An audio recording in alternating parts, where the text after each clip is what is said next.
Good evening. A 61-year-old man has tonight been charged with the murder of a mental health worker in Gloucester. Sharon Wall died at the Wootton Lawn Hospital on Wednesday.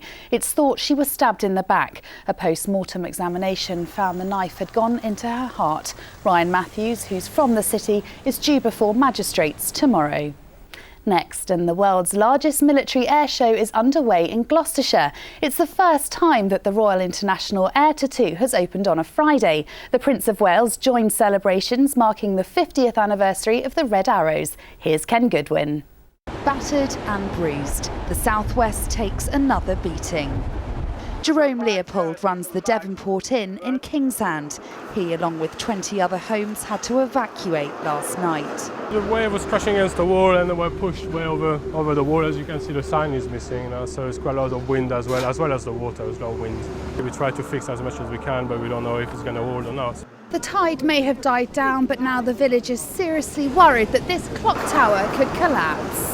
In Penzance, waves of up to 70 feet battered the seafront, leaving paving slabs torn up and scattered along the promenade.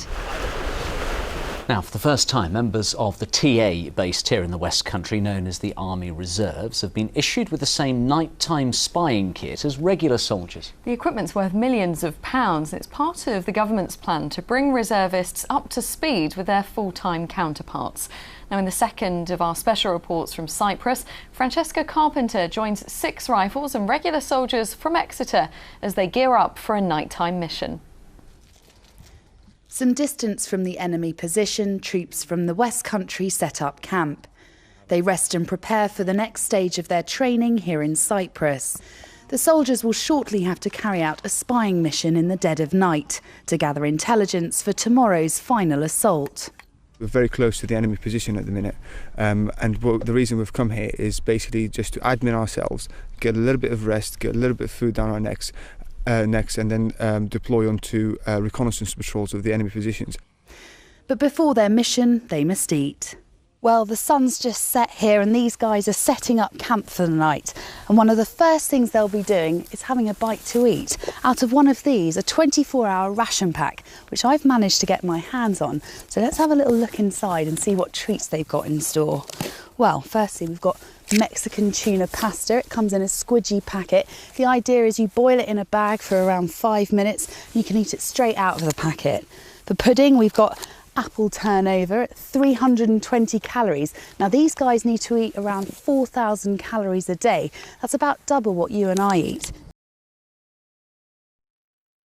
It's 2:30, the darkest part of the night. After walking for 7 miles in complete silence across the barren countryside, one of the soldiers spots something suspicious in his night vision monocle. Even as a reservist, he has many new pieces of kit to help him operate in the dark. It means we can tailor the kit we have to the job we want to do. So if we have trouble seeing the enemy, we can use the Viper, which uses thermal imaging, so we can sort of pick them up quite quickly.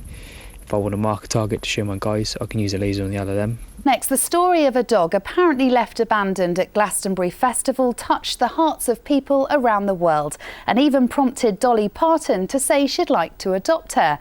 Now her owner has come forward. Robert Murphy has the story.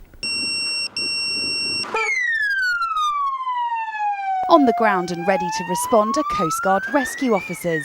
This team in Bude are on the scene of an emergency in minutes. But it's not a job for the faint-hearted. Today they're brushing up on their nighttime rescue skills, and it's my turn to be winched down a 200-foot cliff. The team are all unpaid. Despite this, there are waiting lists all around Cornwall. Newquay's got more than 30 waiting in the wings. Well, it was pretty windy down there, but these guys go out in all conditions. They're on call 365 days a year, and they don't get paid a penny. Now let's take a look at the weekend's weather. Here's Kate.